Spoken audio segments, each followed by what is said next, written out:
మూసుకునే ఉన్నాడు, కొంపదీసి నిద్రపోతున్నాడేంటి? ధ్యానం. కళ్ళు మూసుకొని ఎవరినో కాంటాక్ట్ చేస్తున్నారు. అవునా? అబ్బా రామ్ ప్రసాద్, నీకు నిజం చెప్పాలంటే బాధగా ఉంది, కానీ చెప్పక తప్పదు. ఎందుకంటే అది నిజం కాబట్టి. Correct sir, correct. ఏంటి సార్ అది? నీకు 40 ఏళ్ళు వచ్చే వరకు కష్టాలు తప్పవు గురూజీ. అవి మామూలు కష్టాలు కావు, అష్ట కష్టాలనే చెప్పాలి. ఉదాహరణకు అవి ఎలా ఉంటాయంటే, దొరక్క నీకు ఫుడ్ దొరికితే అది నీ నోటికందే లోగా నీ కాలో నీ చెయ్యో తగిలే మట్టిపాలైపోతుంది. నీ వాకలికి తట్టుకోలేక అప్పు కోసం ఎండను పడి వెళితే అక్కడ తాళం వేసి ఉంటుంది. మరో కఠోరమైన నిజమేమిటంటే, నీ దరిద్రాన్ని చూసి భరించలేక నీ భార్య లేచి వెళ్ళిపోతుంది. ఒక్కతేనా ఎవరితోనన్నా? తప్పు. అతని దురదృష్టాన్ని చూసి ఎగతాళి చేయకు రమణ. Sorry sir. ఇదయ్యా రాంప్రసాద్, నువ్వు ఈ 40 ఏళ్ళు ఈ నరకాన్ని అనుభవించక తప్పదు. 40 ఏళ్ళ తర్వాత అలవాటైపోతుంది. ఇక నువ్వు వెళ్ళొచ్చు. ఏమో వెంకటేశ్వరరావు, కులాసైనా రమ్మన్నారట. నీకు శుభవార్త చెబుదామని పిలిపించాను. ఏంటి గురూజీ?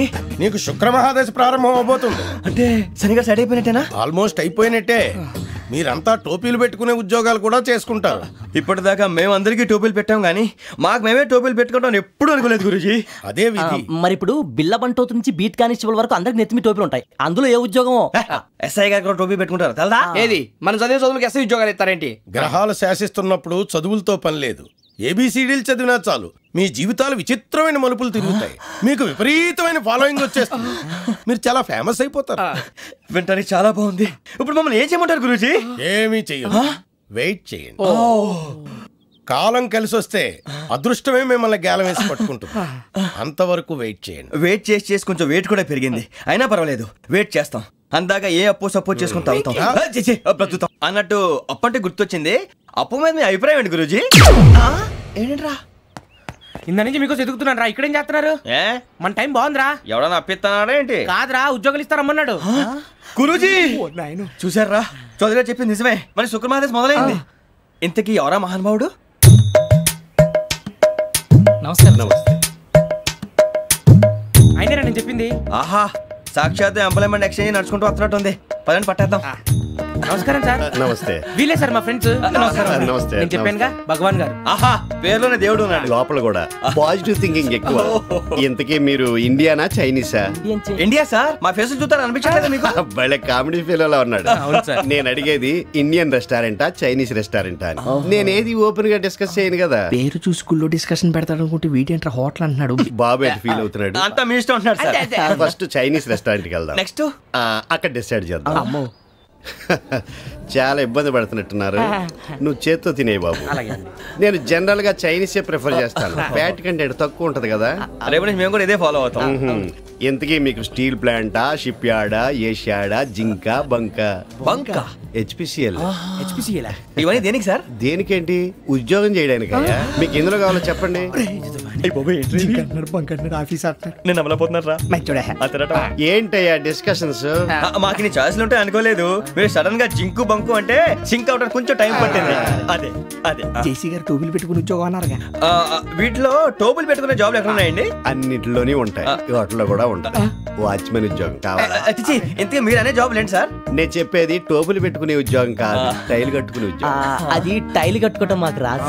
వాళ్ళు కడతారులే. ఇంతకీ మీకు జిఎం కావాలనా, ఏజిఎం కావాలనా? అట్లా పిలుస్తున్నాడు చూడు బాబు. జిఎం అడిగితే ఎలా ఉంటుందంట? ఏజిఎం అంటే వింటానికి కొంచెం పెద్దదిగా ఉంది. ఏజిఎం ఇప్పించండి సార్. అనుకున్నాను నువ్వు ఇది అడుగుతావని. జిఎం అంటే జనరల్ మేనేజర్, ఏజిఎం అంటే అసిస్టెంట్ జనరల్ మేనేజర్. తూచండి, మాకు జిఎంఏ కావాలి సార్. అది సరే కానీ భగవాన్ జీ, ఈ ఉద్యోగాలకి టోపులు పెట్టుకుని వెళ్ళొచ్చా? నీ ఇష్టం వచ్చినట్టు వెళ్ళొచ్చమ్మా. అయితే నాకు జింక్లో ఇప్పించండి. నాకు స్టీల్ ప్లేట్, నాకు బంకులో గానీ. కన్ఫ్యూజ్ చేయగానే ఆయన్ని అందరికీ ఒక చోట ఇప్పించండి సార్. కలిసి పని చేసుకుంటాం.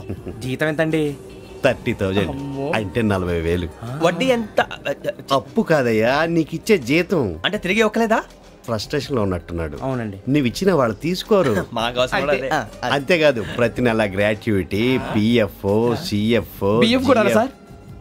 నువ్వు యాక్ట్ చేస్తావా? భగవాన్ జీ, మీరు ఇదంతా ఎందుకు చేస్తున్నారు?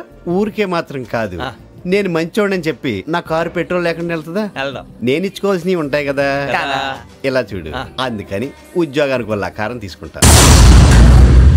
మా గెటబుల్ చూసి మీరు అపార్థం చేసుకుంటున్నారు. మాకంత పొజిషన్ లేదండి బాబు. ఓ నలుగురు కలిసి ఉద్యోగం చేసుకోవచ్చా? మీ దరిద్రం నాకు అర్థమైంది. థ్యాంక్స్. మీ నలుగురు కలిసి ఓ ₹1,00,000 ఇవ్వండి చాలు. నేను నమ్మనరా, డబ్బుల విషయంలో అసలు నమ్మను. నాన్నగారు మీరు అలా అంటాం భావ్యం కాదు. ఏదో జేసీ గారి సిఫార్సు వల్ల శని గారు సైడ్ అయ్యి శుక్రమహాదేశం మొదలైంది. ఉద్యోగం దానంతటి అదే వెతుకుంటూ వచ్చింది. అందుకని ఇంకేం కావాలో చెప్పండి. స్టీల్ ప్లాంట్ లో జీఎం అని పెద్ద పోస్ట్ అమ్మా. జీతం 30,000, నెల నెల ప్రమోషన్లు, సిఎఫ్లు, డిఎఫ్లు, పిఎఫ్లు, బిఎఫ్లు. ఇవన్నీ నువ్వు చదివిన చదువుకే. అబ్బాబే దీనికి చదువుకి సంబంధం లేదండి. చెప్పాను కదా శుక్రమహాదశ.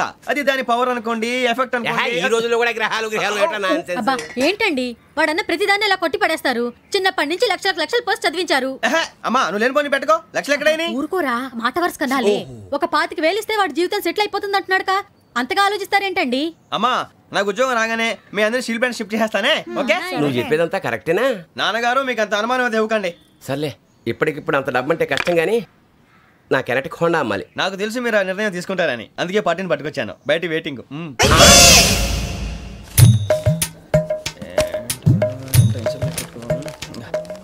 ఇవ్వండి. భగవాన్ జీ మీతో నాకు కుదరదండి. మీరు తేడా మనుషుల్లా ఉన్నారు. చూడటానికి అలా కనపడతాం కానీ తేడా మనుషులు కాదండి. ఇది ఎంతో లెక్క పెట్టండి. 5,000 తగ్గిందండి. ఆ విషయం నాకు ముందు చెప్పాలి కదా. ఇది తేడాతనం కాదా? సర్దుబాటు కాక జరిగిన పొరపాటు. మా దరిద్రం మీకు తెలియంది కాదు. మీ ప్రాబ్లమ్స్ నాకు అనవసరం అండి. ఇప్పటికే మీ మూలంగా 3 లక్షలు బొక్క తెలుసా? మీరు ఫేస్ అంత చిరాగ్గా పెట్టకండి. రే ఆ గొలుసు ఎవరా? తొందరగా ఎవరా? ఆయన కోపం వస్తుంది. ఇదిగో తీసుకోండి. తీసుకోండి ప్లీజ్. భగవాన్ గారు తీసుకోండి సార్ ప్లీజ్. భగవాన్ గారు మీ కోపం తగ్గిందా? కోపం కాదు వెంకటేశ్వరరావు గారు, ఎందుకో మోసాన్ని భరించలేను. అది నా బలహీనత. ఇవన్నీ వదిలేయండి. ఇంకోసారి పొరపాటు జరగదు. మేము ఎప్పుడు జాయిన్ అవ్వాలో చెప్పండి. కొత్త బట్టలు కొనుక్కోవాలి. మీరు ఆ పనిలో ఉండండి. పొద్దున్నే గుడికి వెళ్ళి 9:30 కల్లా మొన్న వచ్చారే ఆ ఆఫీస్కి వచ్చేయండి. మీ అపాయింట్మెంట్ ఆర్డర్స్ రెడీగా ఉంటాయి. 8:30కి వచ్చేస్తాం. మీరు వచ్చిన వాళ్ళ తలుపులు తీరు. మీ కంగారు నేను అర్థం చేసుకోగలను. ఇంతకాలం పని లేక స్తంభించిపోయిన మీ జీవితాలు ఇక నుంచి వేగం పుంజుకుంటాయి.